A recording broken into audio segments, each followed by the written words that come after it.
कई सर्वे आ रहे हैं, उसमें आदर्श नगर की सीट फंसी हुई दिखा रहे हैं। आपकी बात मैं मान लेता हूँ। कोई भी चुनाव प्रथम चरण में निर्णायक नहीं होता और दूसरे चरण में जब चीज़ें ज़मीन से खिसकने लगती है तो फिर कुछ कुछ सर्वे मैनेज होने लगते हैं।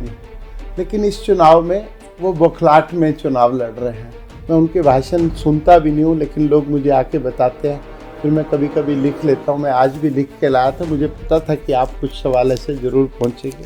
राजकुमार भाटिया मीठी छुरी है, अपनी पार्षदा के बारे में बोलते हैं कि पार्षदा महोदय को शर्म आनी चाहिए। मंडी वालों के पास हराम का पैसा। अरे मंडी वालों के पास हराम का पैसा है? हमने तो कभी तेल वालों के पैसे को हराम करे, क्योंकि हर बिजनेसमैन, हर काम करने वाला व्यक्ति अपने काम में निष्ठापूर्वक अपनी मेहनत डालता है, अपने खून पसीने को डालता है। और आप हराम का पैसा? मुकेश जी, मुझे आपसे ऐसी उम्मीद नहीं थी। मुकेश जी ने कहा कि मैं डंके की चोट पे ये बात कहता हूँ कि बीजेपी के पार्षद 15-20 साल रहे हैं, वो कोई एक काम बड़ा गिनवा दे आदर्श नगर में जो बीजेपी ने करवाया हो। ना तो उनके मुंह से सच निकल रहा है, ना वो सच का सामना कर पा रहे हैं। वो कुतर कुतर राजनीति कर रहे हैं, पीछे से बोलते हैं, सामने नहीं बोलते। रिपोर्ट कार्ड की चेकिंग करनी हो, सेल्फ असेसमेंट से नहीं होगी, बराबर में खड़े होकर होगी। आप अपनी रिपोर्ट कार्ड लाइए, हम अपने पार्षदों की रिपोर्ट कार्ड लाते हैं। मजलिस पार्क, उस पर नज़र है, और उन्होंने अपने भाषणों में ये कहा भी है कि इस बार वो आपके इस किले को ढा देंगे। वो क्या हिफाजत करेंगे हमारे खेमों की, जिन्हें खुद हिफाजी दस्तों की ज़रूरत है। मुकेश गोयल जी अपने आज़ादपुर को संभाल लें। तब वो कांग्रेस से लड़ रहे थे, इस बार आम आदमी पार्टी से लड़ रहे हैं। थे तो मुकेश गोयल ही। वो राजनीति को अवसर मान के करते हैं, जगह बदलते हैं, पार्टियां बदलते हैं, क्षेत्र बदलते हैं। अभाव में से ही भाव निकलता है। मैंने भूख को बहुत नज़दीक से देखा है। संवेदनशीलता मेरे डीएनए में है, पिताजी ने भी वही काम सिखाए। और आज़ादपुर मंडी में काम करते करते एक दिन रोटी बैंक की अनायास ही शुरुआत हो गई। मुकेश गोयल जी ने जो बात कही कि बीजेपी के पास क्षेत्रीय कोई मुद्दा नहीं है, बड़े मुद्दे तो हो सकते हैं, क्षेत्रीय कोई मुद्दा नहीं। क्यों नहीं है क्षेत्रीय मुद्दा? विकास और विनाश का मुद्दा सबसे बड़ा क्षेत्रीय मुद्दा है। आदर्श नगर को कभी उसका हक नहीं मिला। मुकेश जी अपने भाषणों में ये बहुत ज़्यादा कह रहे हैं कि कांग्रेस आदर्श नगर में बीजेपी की बी टीम है जी। वो खुद चुनाव लड़ने के लिए नहीं लड़ रहे, वो मुकेश गोयल को चुनाव हरवाने के लिए लड़ रहे हैं। मुकेश जी, ये अच्छी बात नहीं है। मैं आपके माध्यम से कह रहा हूँ, उनको कहिए ये अच्छी बात नहीं है कि जब मंगत राम सिंगल जी और रामकिशन सिंगल जी आमने सामने चुनाव लड़ रहे थे तो आप कांग्रेस को धोखा देकर रामकिशन सिंगल जी का सहयोग कर रहे थे। पांडे जी, ऐसी चर्चा है पूरे आदर्श नगर में कि आम आदमी पार्टी के जो वर्तमान विधायक है पवन शर्मा, वो आपके लिए बैटिंग कर रहे हैं, और यही कारण है कि आप कोई भी उन पर शब्द नहीं बोल रहे हैं। क्यों? मेरे भाषणों में निरंतर विधायक जी के और पार्षद जी के निकम्मेपन पर और नकारापन पर चर्चा होती है। तो पिछले 2.5 साल में विधायक और निगम पार्षद श्री मुकेश गोयल के बीच की लड़ाई का धन दिखता है। हर काम में देरी हुई, हर काम की अनदेखी हुई, टेंडर पास होके फाइलों में बजट पास होके पड़े रहे, लेकिन इन दोनों की लड़ाई के कारण इस क्षेत्र की जनता को सबसे ज़्यादा नुकसान हुआ है। वो मार्च में बजट एलोकेट हुआ था और अक्टूबर में आकर सड़क बनी, क्योंकि ये चुनाव की इंतजार कर रहे थे और अपनी टिकट की बटोही में उस सड़क को प्रतीक्षा में डाल दिया। भाटिया जी, ऐसी चर्चा है, अब पता नहीं आप इस बात को यहाँ कैमरे पे मानेंगे कि नहीं मानेंगे, कि पवन शर्मा बीजेपी ज्वाइन करने वाले हैं और किसी बड़े बीजेपी नेता के सामने उनकी ज्वाइनिंग होगी।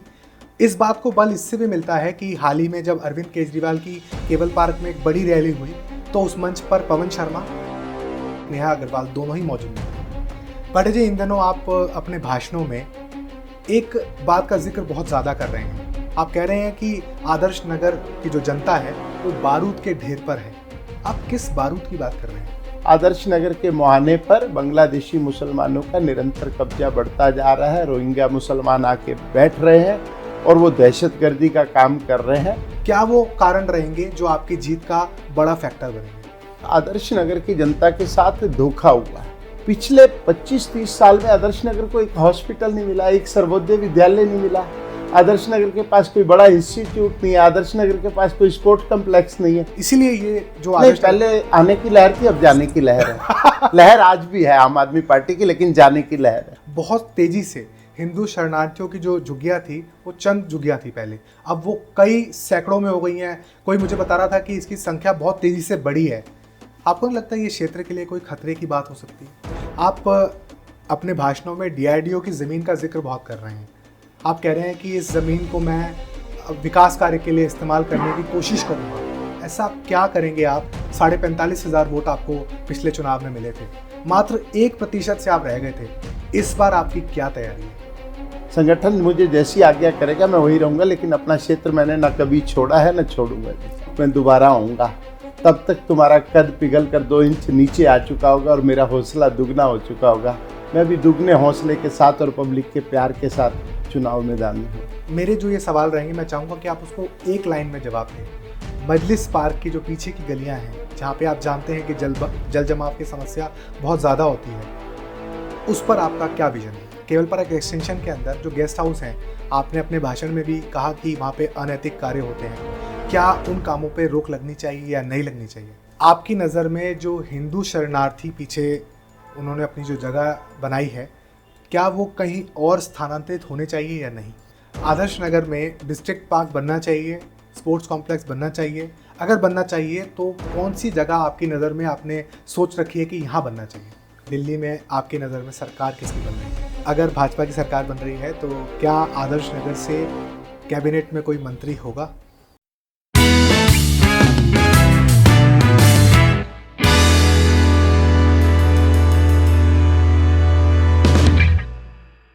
एक प्रखर वक्ता, मां सरस्वती के कृपा पात्र, आजादपुर मंडी है जिनकी कर्म भूमि, सरल और शांत स्वभाव के धनी, जिसने जरूरतमंदों को रोटी खिलाकर बनाया एक ऐसा बैंक जिसकी सराहना खुद देश के प्रधानमंत्री नरेंद्र मोदी जी ने की।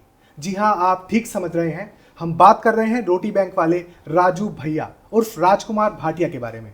फिलहाल राजकुमार जी दिल्ली भाजपा में प्रदेश उपाध्यक्ष जैसी बड़ी पदवी संभाल रहे हैं। इस बार भारतीय जनता पार्टी ने राजकुमार भाटिया को आदर्श नगर से अपना प्रत्याशी बनाया है। पिछली बार मात्र 1589 वोटों के मामूली अंतर से चुनाव हार गए थे, लेकिन इस बार नई ऊर्जा, नए उत्साह और बहुत सारे तजुर्बे के साथ फिर एक बार भाटिया जी जनता की अदालत में हैं। आइए सीधे चलते हैं राजकुमार भाटिया के पास और जानते हैं उनसे जुड़े कुछ सुने अनसुने किस्से। भाटिया जी, बहुत बहुत आपका स्वागत है एक्शन इंडिया में। आपको भाजपा ने लगातार दूसरी बार इस चुनाव में मौका दिया है। आप लगातार कैंपेन कर रहे हैं क्षेत्र में, कैसा रिस्पॉन्स मिल रहा है? देखिए, पहले तो प्रदेश नेतृत्व का, राष्ट्रीय नेतृत्व का आभार है। उन्होंने मेरे पे भरोसा जतलाया और इस भरोसा जतलाने का कारण ही पब्लिक का मेरे प्रति प्यार, पब्लिक का मेरे में विश्वास और जनता के निरंतर जुड़ाव के कारण मेरे पे पार्टी ने ये भरोसा जतलाया है। और मैं कैंपेन में जब जा रहा हूँ तो पब्लिक की आंखों में नमी, आंखों में प्यार, चेहरे पे मुस्कान और मेरे प्रति जो दुलार नज़र आ रही है, मुझे आश्वस्त करती है, मेरे हौसले को बल देती है और मैं निरंतर आगे बढ़ रहा हूँ। भाटिया जी, आप जिस जगह पर आज जहाँ हैं उसके पीछे एक लंबी संघर्ष की कहानी है। कैसा रहा ये सफ़र आपका? देखिए, मेरा जन्म एक गरीब परिवार में हुआ, लेकिन हम कामगार लोग थे। मेरे पिताजी बागवानी का काम किया करते थे। 1968 में उनका दिल्ली आना हुआ। मेरी मात्र उम्र उस समय 3 साल की थी और उसके बाद भी हमने संघर्ष के दिन देखे हैं और संघर्ष के दिनों में से ही यहाँ तक पहुँचने की जो यात्रा अविरल चल रही है। संघर्ष अब भी जीवन में आते हैं लेकिन उतने प्रभावित नहीं करते हैं। 6 बहन भाइयों के परिवार में मैं सबसे छोटा हूँ, तो इसलिए लाड प्यार भी थोड़ा सा ज़्यादा मिला और लाड प्यार मिला तो उसका असर भी स्पष्ट नज़र आता है। मेरी जो ग्रूमिंग हुई, मेरे माता पिता ने जो शिक्षा दी मेरे को, आज मेरे जीवन की शिक्षा बनकर मेरा मार्ग अग्रसर करती है, आगे करती है। मंडी में भी लंबे समय तक मैंने छोटे से छोटा और बड़े से बड़ा काम किया। मंडी के लोग भी बहुत प्यार करते हैं मेरे को। बिल्कुल भाटिया जी, एक व्यापारी, एक राजनेता होने के साथ साथ आपकी पहचान एक बात से और होती है, वो है रोटी बैंक। कहाँ से आपको ये प्रेरणा मिली? कैसे इसकी शुरुआत हुई? कहाँ से इसकी शुरुआत आपने की? देखिए, अभाव में से ही भाव निकलता है। मैंने भूख को बहुत नज़दीक से देखा है।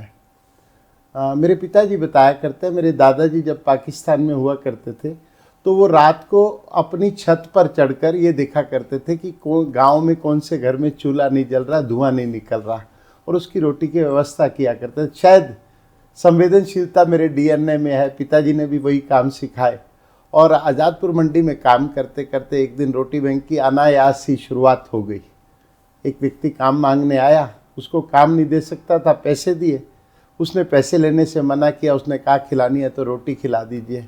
और यही रोटी बैंक की शुरुआत थी। मित्र मंडली के साथ मिलकर घर से कुछ कुछ पैकेट लाने स्टार्ट किए और वो आज रोटी बैंक, जो हमने कभी सोचा भी नहीं था, एक बड़े यज्ञ के समान, बड़े हवन के समान पूरे देश भर में अपनी सुगंधी को फैला देगा। पिछले 9 वर्षों से ये यात्रा अविरल चल रही है, लोग सहयोग करते हैं। रोटी बैंक की सबसे जो अच्छी बात मेरे को आज तक भी गौरवान्वित करती है, मेरे को गर्व की अनुभूति देती है, वो ये है कि रोटी बैंक में हम कोई डोनेशन नहीं लेते हैं, कोई सरकारी ग्रांट नहीं लेते हैं, केवल रोटियों का सहयोग लेते लेते ये काम निरंतर चल रहा है। तो इस वक्त कितने लोगों को आप खाना खिला रहे हैं? पिछले 10 वर्षों में 2025 लग गया और जून 2015 में शुरू हुआ था।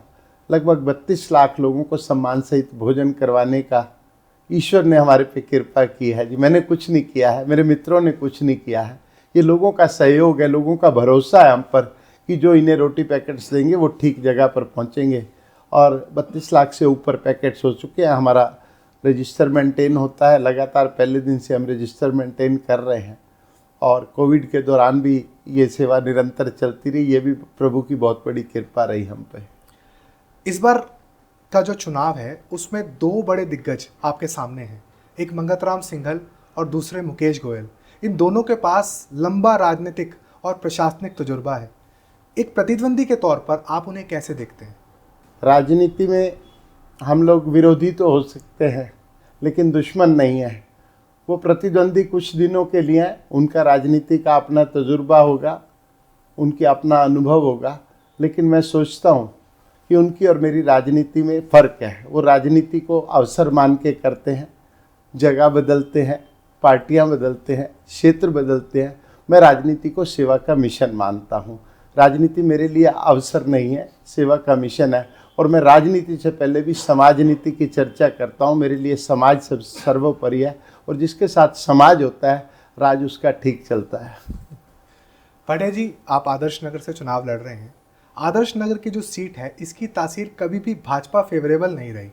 आप अगर इतिहास उठा के देखें तो पिछले 32 वर्षों में सिर्फ 2 बार भाजपा यहाँ से चुनाव जीत पाई है। एक बार सन 1993 में जब जयप्रकाश यादव मात्र 39 वोटों से चुनाव जीते थे, और दूसरी बार रामकिशन सिंघल जी, वो भी तब जब त्रिकोणीय चुनाव हो गया था। मंगतराम जी उस इलेक्शन में 27,000 वोट ले गए थे और जगदीप राणा जो आम आदमी पार्टी से खड़े थे वो लगभग 22,000 वोट ले गए थे। उस त्रिकोणीय फाइट में बीजेपी ये चुनाव जीत गई थी। आप अपनी स्थिति को, आप इस सीट का जो एनालाइज करते हैं, कैसे देखते हैं? देखिए, हर सीट की तासीर अलग अलग होती है, चित्र और चरित्र भी अलग अलग होता है। लेकिन आप 2 चुनावों के साथ साथ तीसरे चुनाव की बात कीजिए। 2020 का विधानसभा का चुनाव मैं मात्र 1% वोट से हारा था। तो मुझे लगता है मैं विजयश्री के बिल्कुल नज़दीक था। मेरा प्रारब्ध मेरे कार्यकर्ताओं की मेहनत और समाज के योगदान से हार गया था। अदरवाइज सीट तो हम तीसरी बारी भी जीत ही गए थे जी। मैं आप ही की बात से आगे बढ़ाता हूं बात को। आपने कहा 1%, इसमें कोई दो राय नहीं है कि आदर्श नगर के इतिहास में आप पहले ऐसे नेता हैं जिनको इतना अधिक वोट प्रतिशत मिला। लगभग 45,500 वोट आपको पिछले चुनाव में मिले थे, मात्र 1% से आप रह गए थे। इस बार आपकी क्या तैयारी है? देखिए, पिछले 5 वर्षों में लोग कहते हैं मैं चुनाव हार गया था। मैं सोचता हूँ कि मैं चुनाव से छिटक गया था। 1% का अंतर राजनीति में बहुत मामूली अंतर होता है।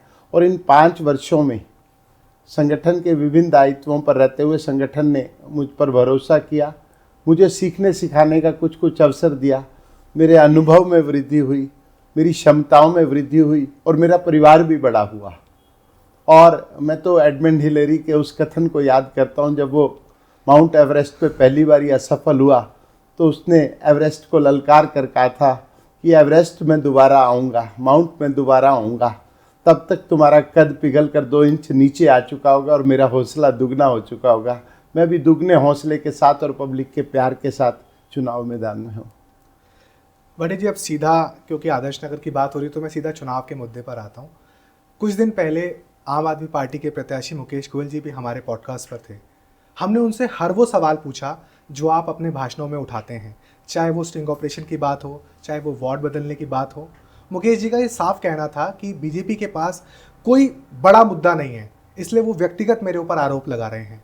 आपका इस पर क्या कहना है? देखिए, मुकेश जी एक अनुभवी पॉलिटिशियन मैं मानता हूँ, लेकिन इस चुनाव में वो बौखलाहट में चुनाव लड़ रहे हैं। ना तो उनके मुंह से सच निकल रहा है, ना वो सच का सामना कर पा रहे हैं। वो क्यों नहीं बताते कि उनके नेतृत्व द्वारा दिए गए कथन ठीक हैं कि गलत हैं? केजरीवाल जी के बारे में क्यों नहीं बोलते? शराब नीति पर क्यों नहीं बोलते? अपने स्टिंग ऑपरेशन के बारे में आज तक वो स्पष्टता से क्यों नहीं बोलते? और बीजेपी के पास कोई बड़ा मुद्दा होने की ज़रूरत नहीं है, बीजेपी अपने आप में एक बहुत बड़ा मुद्दा है। नहीं, मैं इसमें ये जानना चाह रहा था कि जो मुकेश गोयल जी ने जो बात कही कि बीजेपी के पास क्षेत्रीय कोई मुद्दा नहीं है। बड़े मुद्दे तो हो सकते हैं, क्षेत्रीय कोई मुद्दा नहीं है। क्यों नहीं है क्षेत्रीय मुद्दा? विकास और विनाश का मुद्दा सबसे बड़ा क्षेत्रीय मुद्दा है। आदर्श नगर को कभी उसका हक नहीं मिला। 25 साल 26 साल आप राजनीति में रह लिए, 15 साल श्री मंगत राम सिंघल जी रह लिए, और आप दोनों ऐसे पदों पे रहे जब इस क्षेत्र का चहुमुखी विकास हो सकता था, सर्वांगीण विकास हो सकता था, लेकिन आपने क्षेत्र की तरफ ध्यान नहीं दिया।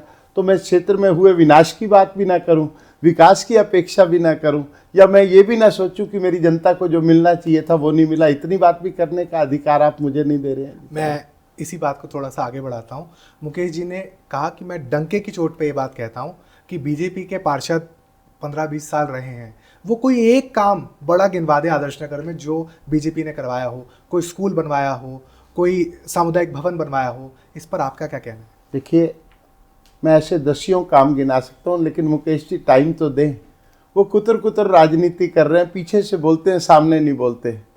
पंचवटी का स्कूल बहन नीलमउद्दीन राजा के कार्यकाल में बना, स्विमिंग पूल उन्हीं के कार्यकाल में बना। ये वाले स्कूल की बिल्डिंग, आदर्श नगर स्कूल की बिल्डिंग का इनॉग्रेशन, जो बड़ा हॉल बना, वो उन्हीं के समय। ऐसे अनेकों काम है जिसको गिनवाया जा सकता है, लेकिन रिपोर्ट कार्ड की चेकिंग करनी हो, सेल्फ असेसमेंट से नहीं होगी, बराबर में खड़े होकर होगी। आप अपनी रिपोर्ट कार्ड लाइए, हम अपने पार्षदों की रिपोर्ट कार्ड लाते हैं। प्रमेश चौहान हमारे निगम पार्षद थे, अश्विनी आहूजा हमारे निगम पार्षद थे। आप उन सब के समकक्ष रहे, आप अपने एक एक कार्यकाल को रिपोर्ट कार्ड में लाइए, हम उन पार्षदों का अलग अलग रिपोर्ट कार्ड लाएंगे, तब आप मिला लेना। मुकेश जी अपने भाषणों में ये बहुत ज़्यादा कह रहे हैं कि कांग्रेस आदर्श नगर में बीजेपी की बी टीम है जी। वो खुद चुनाव लड़ने के लिए नहीं लड़ रहे, वो मुकेश गोयल को चुनाव हरवाने के लिए लड़ रहे हैं। आपका इस पर क्या कहना है? मुकेश जी, ये अच्छी बात नहीं है। मैं आपके माध्यम से कह रहा हूँ, उनको कहिए ये अच्छी बात नहीं है। आप कांग्रेस के मूल पुत्र हैं, कांग्रेस के बारे में ऐसी बात आपको शोभा नहीं देती। अगर शोभा देती है तो फिर मैं आपको याद दिलाना चाहता हूँ कि जब मंगत राम सिंघल जी और रामकिशन सिंघल जी आमने सामने चुनाव लड़ रहे थे, तो आप कांग्रेस को धोखा देकर रामकिशन सिंघल जी का सहयोग कर रहे थे। ये बात आपको याद रखनी चाहिए। फिर आपने कांग्रेस से एमएलए का चुनाव भी लड़ा है। तो आज 2024 के जब लोकसभा के इलेक्शन हुए, तब कांग्रेस और आम आदमी पार्टी ए और बी टीम इकट्ठे लड़ रही थी जी। तब आपकी ये वाली सोच कहाँ गई थी? तब आप बीजेपी के ऊपर गरिया रहे थे, और आज आप कह रहे हैं कि कांग्रेस जो है बीजेपी की बी टीम होगी। आप स्वयं एक दूसरे की ए और बी टीम है। भले आप हमें सी पर रखें, लेकिन हमारा A+ का मार्क चल रहा है। पांडे जी, ऐसी चर्चा है पूरे आदर्श नगर में कि आम आदमी पार्टी के जो वर्तमान विधायक है पवन शर्मा, वो आपके लिए बैटिंग कर रहे हैं, और यही कारण है कि आप कोई भी उन पर शब्द नहीं बोल रहे। क्यों? मेरे भाषणों में निरंतर विधायक जी के और पार्षद जी के निकम्मेपन पर और नकारापन पर चर्चा होती है। मैं तो हमेशा बोल रहा हूँ, और इस क्षेत्र की जनता ने अगर कुछ सबसे ज़्यादा दंश झेला और सबसे ज़्यादा भुगता है, तो पिछले 2.5 साल में विधायक और निगम पार्षद श्री मुकेश गोयल के बीच की लड़ाई का दंश भुगता है। हर काम में देरी हुई, हर काम की अनदेखी हुई, टेंडर पास होके फाइलों में बजट पास होके पड़े रहे, लेकिन इन दोनों की लड़ाई के कारण इस क्षेत्र की जनता को सबसे ज़्यादा नुकसान हुआ है। आपके सामने आपने ही अपनी खबरों में छापा था। उस समय मेरे साथी, राजनीतिक साथी अनुभवधीर और मैंने संघर्ष किया था राजन बाबू रोड पे। वो मार्च में बजट एलोकेट हुआ था और अक्टूबर में आकर सड़क बनी, क्योंकि ये चुनाव की इंतजार कर रहे थे और अपनी टिकट की बटोही में उस सड़क को प्रतीक्षा में डाल दिया। भाटिया जी, ऐसी चर्चा है, अब पता नहीं आप इस बात को यहाँ कैमरे पे मानेंगे कि नहीं मानेंगे, कि पवन शर्मा बीजेपी ज्वाइन करने वाले हैं और किसी बड़े बीजेपी नेता के सामने उनकी ज्वाइनिंग होगी। इस बात को बल इससे भी मिलता है कि हाल ही में जब अरविंद केजरीवाल की केबल पार्क में एक बड़ी रैली हुई, तो उस मंच पर पवन शर्मा नेहा अग्रवाल दोनों ही मौजूद नहीं थे। देखिए, पवन शर्मा जी बीजेपी ज्वाइन करेंगे या नहीं करेंगे ये हमारा नेतृत्व फैसला करेगा, ये मेरा फैसला नहीं हो सकता, क्योंकि वे एक चुने हुए प्रतिनिधि हैं और चुने हुए प्रतिनिधि या चुनाव लड़े प्रतिनिधियों के बारे में हमारा शीर्ष नेतृत्व भी फैसला करता है। रही बात तो पवन शर्मा जी के केजरीवाल जी के पास जाने और ना जाने की बात, या नेहा बहन जी के जाने और ना जाने की बात, प्रदीप अग्रवाल जी के जाने और ना जाने, तो इसमें मैं कुछ नहीं कह सकता। ये उनकी पार्टी का इंटरनल मामला है। वो पार्टी से नाराज तो हैं ही हैं, क्योंकि मुकेश गोयल जी मात्र कुछ समय पहले पार्टी में आए थे और जैसा पवन शर्मा जी बोलते हैं कि धन बल के असर से वो टिकट लेकर आए हैं, तो अगर वो आहत हैं, तो अगर अपनी नाराजगी कर रहे हैं, तो इसमें भाजपा का कोई लेना देना नहीं है और राजकुमार भाटिया का भी कोई लेना देना नहीं है इसमें। इस बार मुकेश जी की जो भाजपा का एक बहुत बड़ा गढ़ है मजलिस पार्क, उस पर नज़र है और उन्होंने अपने भाषणों में ये कहा भी है कि इस बार वो आपके इस किले को ढा देंगे। आपका इस पर क्या कहना है? वो क्या हिफाजत करेंगे हमारे खेमों की, जिन्हें खुद हिफाजी दस्तों की ज़रूरत है।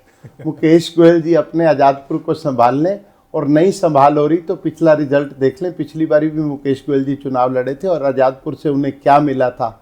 और मैं तो कहता हूँ उन्हें अपने बूथ का भी रिजल्ट देखना चाहिए कि जिस बूथ पर उनका निवास स्थान है पिछले 9 चुनावों में उनका रिजल्ट क्या रहा है। लेकिन भाटिया जी, इसमें एक फ़र्क है, तब वो कांग्रेस से लड़ रहे थे, इस बार आम आदमी पार्टी से लड़ रहे हैं। थे तो मुकेश गोयल ही लेकिन पार्टी का अपना एक बड़ा वोट बैंक नहीं, पार्टी का अपना वोट बैंक होता है, लेकिन व्यक्ति का भी एक इम्प्रेशन होता है, एक ओरा होता है जिसको लेके वो राजनीति करता है। व्यक्ति जब चुनाव लड़ता है तो पार्टी उसे बढ़ावा जरूर देती है जी। लेकिन मुकेश गोयल जी को सोचना तो चाहिए कि वो मजलिस पार्क में क्या सोच के आ रहे हैं, मजलिस पार्क को उन्होंने दिया क्या है और किस विश्वास के बलबूते पर वो कह रहे हैं कि ढालेंगे। बेबुनियाद सी बात है। वो केवल आज़ादपुर को संभाले या जहाँ से उन्हें उनका वोट बैंक रहा है वहाँ से संभाले। राजकुमार भाटिया का मजलिस पार्क, आदर्श नगर और तमाम विधानसभा अभेद दुर्ग है जो मोदी जी के नेतृत्व में लगातार तरक्की कर रहा है।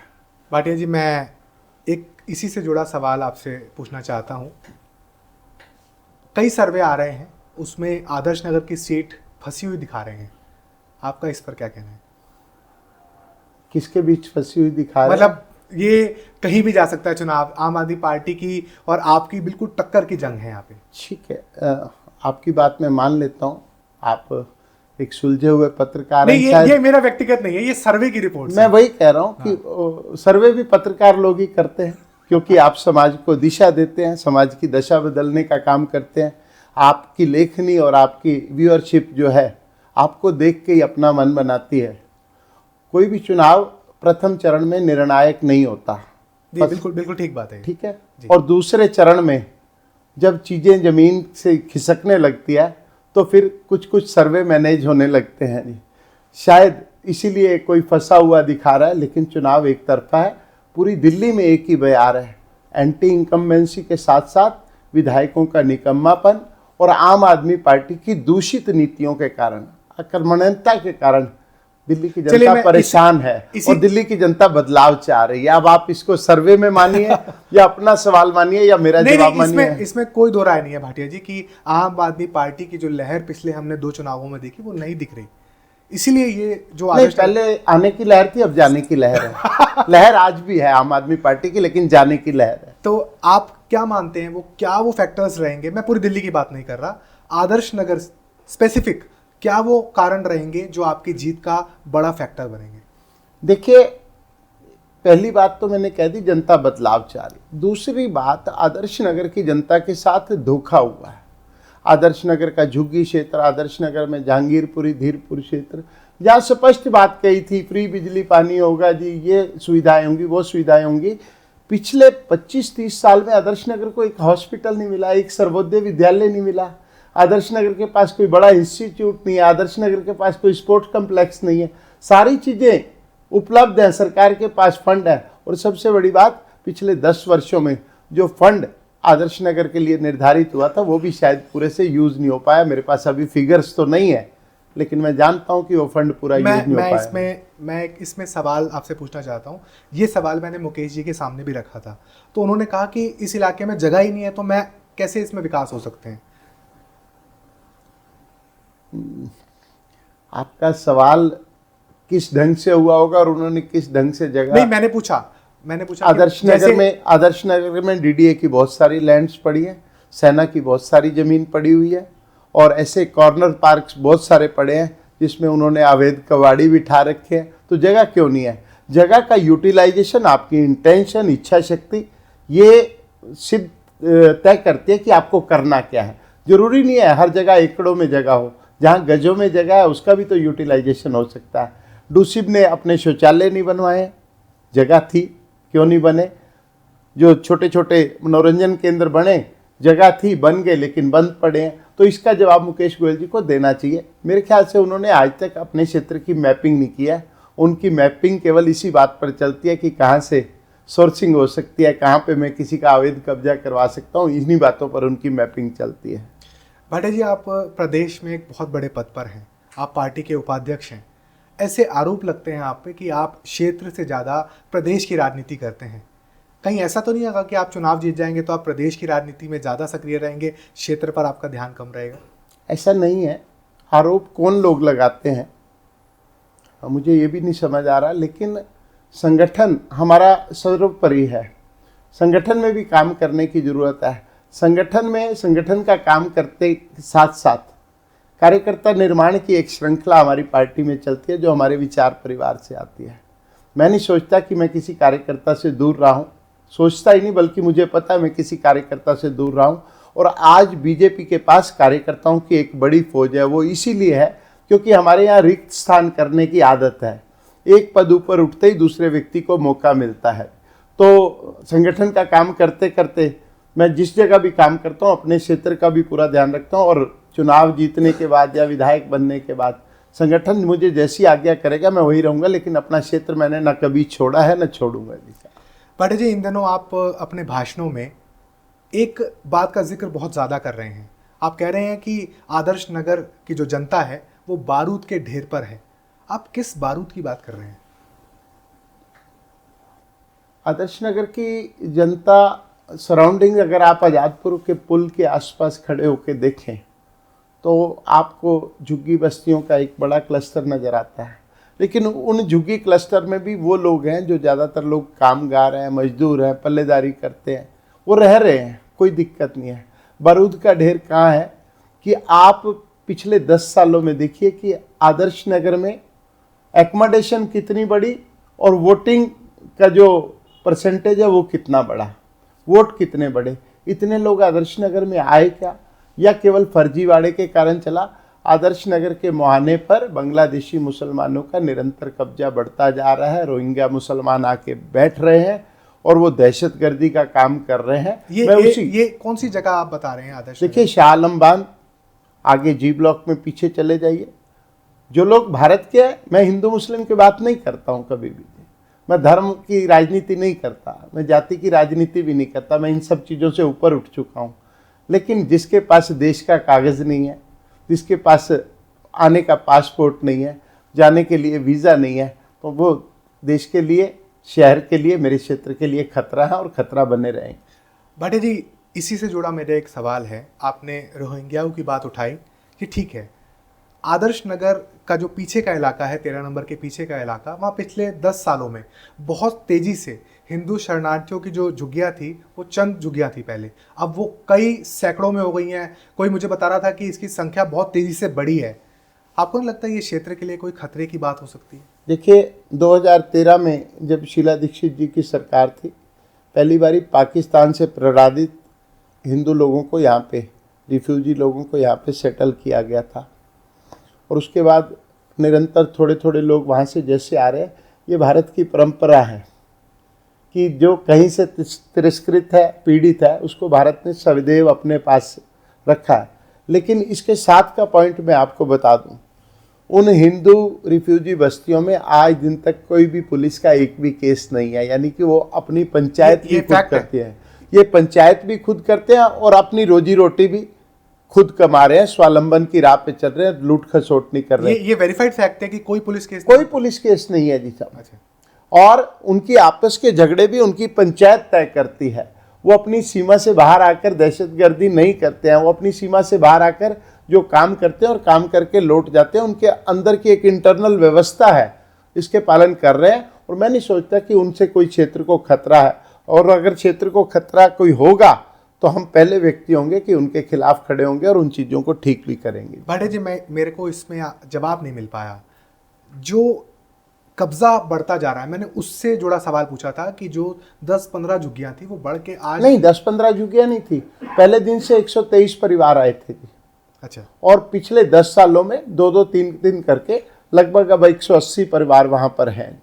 अभी तो एनआरसी का सर्वे हो रहा है जी, वो सारी चीजें गवर्नमेंट के पोर्टल पर रजिस्टर्ड है और वो वेरीफाइड लोग हैं। सबसे बड़ी बात है, they have their own passport of Pakistan, they have their own certificate of Pakistan that they have migrated to this such and such city and they have settled in the Delhi जी। तो they are verified, उनके पास कागज है, कागजात हैं। और अब तो धीरे धीरे जिस प्रकार से सीए और वो सारा लागू हुआ, तो उनके यहाँ मुझे शायद बीच में पता भी चला था कि कुछ लोगों को शायद भारत की नागरिकता मिली भी है वहाँ पर। जी, मिली है। भाटिया जी, जिस जगह की मैं बात कर रहा हूँ, ये हिंदू बस्ती जिसे आप कहते हैं, वो जमीन असल में है किसकी? वो सेना की जमीन है। और जहाँ तक मेरी नॉलेज है, जहाँ तक मैंने पढ़ा है, वेरीफाइड फैक्ट तो मैं फिर भी उसका फैक्ट चेक हो सकता है, वो सेना की ज़मीन है, डीआरडीओ की ज़मीन है। मैं इसी बात पे आना चाह रहा था। डीआरडीओ की ज़मीन है और वो ज़मीन 1921 में सेना को अलॉट हुई थी, जब जॉर्ज पंचम का राज्याभिषेक हुआ था धीरपुर गांव में। ये ज़मीन तब एक्वायर की गई थी राजा की अस्तबल के लिए। बाद में ये सरकारों ने इसको वाटर रिचार्ज जोन के तहत रखा, लेकिन अब वाटर भी ट्रांसफ़र नहीं होता है क्योंकि बीच में एक बड़ा बांध बन गया बाईपास के बनने के बाद। पहले यमुना यहाँ तक आती थी, बुराड़ी पार तक आती थी, तो अब पानी की भी वहाँ पे ऐसी समस्या नहीं रही है। तो वो डीआरडीओ की ज़मीन है। आप अपने भाषणों में डीआरडीओ की ज़मीन का जिक्र बहुत कर रहे हैं। आप कह रहे हैं कि इस ज़मीन को मैं विकास कार्य के लिए इस्तेमाल करने की कोशिश करूँगा। ऐसा क्या करेंगे आप? थोड़ा सा ब्रीफ दे सकते हैं इसका? देखिए, मेरे पास पहले भी विज़न था, आज भी विज़न है। मैंने अपने सांसद महोदय के प्रतिनिधि रहते हुए इस पर काफ़ी काम किया था। तो सेना का एक जवाब था कि हम इस पर कंस्ट्रक्शन नहीं कर सकते, तो मैंने कहा था लैंडस्केपिंग के द्वारा इसे एक वुडलैंड बना दिया जाए या डिस्ट्रिक्ट पार्क बना दिया जाए, कम से कम लोग यहाँ पे सैर कर सकें। लेकिन अब मैं सोचता हूँ कि लैंड एक्सचेंज पॉलिसी के तहत अगर सेना को इतनी ही ज़मीन कहीं कंटेनमेंट एरिया के पास या द्वारका में अलग से दे दी जाए, तो सेना ये जमीन डीडीए को दे सकती है। ये तो डीडीए के बीच की एक्सचेंज पॉलिसी है। भाटिया जी, ये मैं माफी चाहूंगा, आपको रोक रहा हूँ। ये विषय तो केंद्र सरकार के अधीन नहीं है। नहीं, केंद्र सरकार के अधीन है, केंद्र सरकार के अधीन है, लेकिन स्टेट गवर्नमेंट का भी इसमें रोल रहने वाला है जी। स्टेट रोल, क्योंकि ये सारी जमीन जो तस्दीक हुई है वो तहसीलदार साहब के पास तस्दीक है जी। अच्छा। तो वहां से भी एनओसी जाएगी। और इसका बहुत बड़ा उदाहरण ब्रिटानिया चौक शकूरपुर से मंगोलपुरी के बीच में जो सड़क बनी है, वो ऑर्डिनेंस डिपो की जमीन थी बीच में जी, शकूर बस्ती के पास जी। उस समय डॉक्टर एससी बस जो तत्कालीन एमएलए थे कांग्रेस के, उन्होंने उस जमीन को सेना को शिफ्ट करके उस जमीन को सेना से लेकर उतनी ही जमीन कहीं और दी और आज वहाँ बहुत सुंदर रोड बना हुआ है। तो मेरे दिमाग में भी यही है। बाकी आगामी विधानसभा में अगर सब कुछ ठीक ठाक रहा, बहुत अच्छा रहा, तो इस जमीन को भी ऐसे ही चेंज करा के यहाँ पे स्पोर्ट्स कम्प्लेक्स की बात करेंगे। भाटिया जी, इस चुनाव में हम देख रहे हैं कि आरोप प्रत्यारोप का दौर बहुत ज़्यादा हो रहा है। कभी आप बॉल फेंकते हैं तो मुकेश जी कैच कर लेते हैं, कभी मुकेश जी फेंकते हैं तो आप कैच कर लेते हैं। अपने किसी भाषण में मुकेश जी ने आपको मीठी छुरी की संज्ञा दी, तो आपने उसे अपने संस्कारों से जोड़ दिया। आपको नहीं लगता कि ये चुनाव बहुत पर्सनल होता जा रहा है? पता नहीं, मुझे नहीं मालूम कि मुकेश जी को क्या हो गया है। मैं एक अनुभवी राजनीतिक से ऐसी अपेक्षा नहीं कर सकता कि वो भाषा की मर्यादा को खो जाए। मैं उनके भाषण सुनता भी नहीं हूँ, लेकिन लोग मुझे आके बताते हैं, फिर मैं कभी कभी लिख लेता हूँ। मैं आज भी लिख के लाया था, मुझे पता था कि आप कुछ सवाल ऐसे ज़रूर पहुँचेंगे। उनके कुछ पिछले भाषणों में राजकुमार भाटिया मीठी छुरी है, अपनी पार्षदा के बारे में बोलते हैं कि पार्षदा महोदय को शर्म आनी चाहिए, मंडी वालों के पास हराम का पैसा। अरे मंडी वालों के पास हराम का पैसा है? आप तो मंडी में एपीएमसी में मेंबर रहे, आपने मंडी वालों को मेहनत करते हुए देखा है। मेरा 42 साल का मंडी में जीवन बीत गया, मेरे पूर्वजों का जीवन बीत गया, मेरे पिताजी का जीवन बीत गया। हम लोग मेहनत मजदूरी करते हैं। मंडी वाले एक कदम बढ़ाते हैं तो तब दिल्ली में जाकर घरों की रसोई आगे चलती है। आप मंडी वालों के पैसे को हराम का पैसा बता रहे हैं। 5 बजे के धुंधलके में आके कभी पीठ पर बोरी उठाते पल्लेदार को देखिए, कभी उस मुनीम को देखिए जो अपने बच्चों को स्कूल छोड़ने नहीं जाता और मंडी में आके मंडी लिखता है, कभी उस आड़ती को देखिए जिन्होंने सुबह रजाई का सुख कभी नहीं लिया और सुबह मंडी में आकर काम करते। आप मंडी के पैसे को हराम का बता रहे हैं। हमने तो कभी तेल वालों के पैसे को हराम करे, क्योंकि हर बिजनेसमैन, हर काम करने वाला व्यक्ति अपने काम में निष्ठापूर्वक अपनी मेहनत डालता है, अपने खून पसीने को डालता है, और आप हराम का पैसा। मुकेश जी, मुझे आपसे ऐसी उम्मीद नहीं थी। भाटिया जी, मैं इंटरव्यू के आखिरी सेगमेंट में आ रहा हूँ और मेरे जो ये सवाल रहेंगे मैं चाहूँगा कि आप उसको एक लाइन में जवाब दें। मजलिस पार्क की जो पीछे की गलियाँ हैं जहाँ पे आप जानते हैं कि जल जमाव की समस्या बहुत ज़्यादा होती है, उस पर आपका क्या विजन है? एक्स्ट्रा पंपिंग के द्वारा और एक्स्ट्रा पंप हाउस के द्वारा उसे तुरंत निदान किया जा सकता है। केवल पार्क एक्सटेंशन के अंदर जो गेस्ट हाउस हैं, आपने अपने भाषण में भी कहा कि वहाँ पे अनैतिक कार्य होते हैं, क्या उन कामों पे रोक लगनी चाहिए या नहीं लगनी चाहिए? देखिए, मेरे बयान को अभी भी तोड़ मरोड़ कर बताया जाता है कई बार। मैंने कहा कि केवल पार्क के गेस्ट हाउस बंद होंगे, मैंने गेस्ट हाउस बंद होने की बात नहीं करी। मैंने केवल बात की है कि उस गेस्ट हाउसों में जो असामाजिक और अनैतिक कार्य हो रहे हैं उसको बंद करवाऊंगा जी, होने चाहिए। आपकी नज़र में जो हिंदू शरणार्थी पीछे उन्होंने अपनी जो जगह बनाई है, क्या वो कहीं और स्थानांतरित होने चाहिए या नहीं? देखिए, सरकार की जो भी योजना आएगी, क्योंकि केजरीवाल साहब ने तो जो बने हुए मकान हैं उनको खाली रख छोड़ा है। अगर किसी भी कंपनी ने CSR के तहत या इनकी सहायता करने का प्रण ले लिया तो मैं चाहूँगा कि इनको भी पक्के मकान मिलें और ये अपना जीवन यापन उसी हिसाब से करें, और जब तक हैं तब तक इनके लिए प्रयास करना हम सबका फर्ज बनता है, क्योंकि ये वहाँ से प्रताड़ित है। आदर्श नगर में डिस्ट्रिक्ट पार्क बनना चाहिए, स्पोर्ट्स कॉम्प्लेक्स बनना चाहिए? अगर बनना चाहिए तो कौन सी जगह आपकी नज़र में आपने सोच रखी है कि यहाँ बनना चाहिए? ज़रूर बनना चाहिए। हमारे बच्चों के पास खेलने की जगह अभी तक कोई नहीं है। निरंकारी कॉलोनी में कभी कभी जाते हैं, वहाँ भी अलग अलग प्रकार से 3-4 विधानसभाओं के लोग आते हैं। बुराड़ी विधानसभा में गोल्फ कोर्स बन सकता है तो आदर्श नगर में स्पोर्ट्स कॉम्प्लेक्स क्यों नहीं बनना चाहिए? जगह भी बता। अशोक विहार में मेजर ध्यानचंद स्टेडियम बन सकता है तो क्यों नहीं हमारा बनना चाहिए? पीतमपुरा में DDA का स्पोर्ट्स कॉम्प्लेक्स बन सकता है तो हमारा क्यों नहीं होना चाहिए? जगह मैंने आपको बता दी है कि मजलिस पार्क मेट्रो स्टेशन के पीछे जो DRDO की जगह है, इस पे मेरी बहुत पैनी नज़र है, और अगली सरकार के प्रथम चरण में भी मैं इसको लैंड एक्सचेंज पॉलिसी के तहत यहाँ पे स्पोर्ट्स कॉम्प्लेक्स बनवाना चाहता हूँ। आखिर में मेरा सीधा सवाल कि दिल्ली में आपकी नज़र में सरकार किसकी बन रही है? भाजपा की। और अगर भाजपा की सरकार बन रही है तो क्या आदर्श नगर से कैबिनेट में कोई मंत्री होगा? देखिए, आदर्श नगर से विधायक तो होगा, ऐसा तो मेरे को तय नज़र आ रहा है। कैबिनेट होगा या नहीं होगा ये हमारे संगठन का काम है सोचना जी साहब, क्योंकि भारतीय जनता पार्टी के कार्यकर्ता की सोच उसके संगठन को समर्पित है। संगठन अगर मेरे बारे में कुछ सोचेगा तो मुझे मान्य होगा, और नहीं सोचेगा तो मेरा संगठन के प्रति कोई गिला भी नहीं है जी साहब। तो ये थे राजकुमार भाटिया। हमने कोशिश की कि भाटिया जी से हर वो सवाल पूछा जाए जो इस चुनाव से ताल्लुक़ रखता है। भाटिया जी ने सभी सवालों के जवाब बड़ी ही बेबाकी से दिए। भाटिया जी का दावा है कि इस बार दिल्ली में भाजपा की सरकार बनेगी और आदर्श नगर में अब की बार आएंगे राजकुमार। आने वाले दिनों में हम कुछ और राजनीतिक हस्तियों से आपको रूबरू करवाएंगे। सभी दर्शकों से एक छोटी सी गुजारिश है, अगर ये इंटरव्यू आप फेसबुक पर देख रहे हैं तो हमारे पेज एक्शन इंडिया लाइव को फॉलो और इस वीडियो को शेयर करना ना भूलें। और अगर आप ये वीडियो यूट्यूब पर देख रहे हैं तो हमारे चैनल एक्शन इंडिया लाइव को सब्सक्राइब और इस वीडियो को लाइक करना ना भूलें। आपका एक लाइक और सब्सक्राइब हमारी ऊर्जा बढ़ाने का काम करता है। मैं हूं आपका दोस्त रवि भारद्वाज। नमस्कार।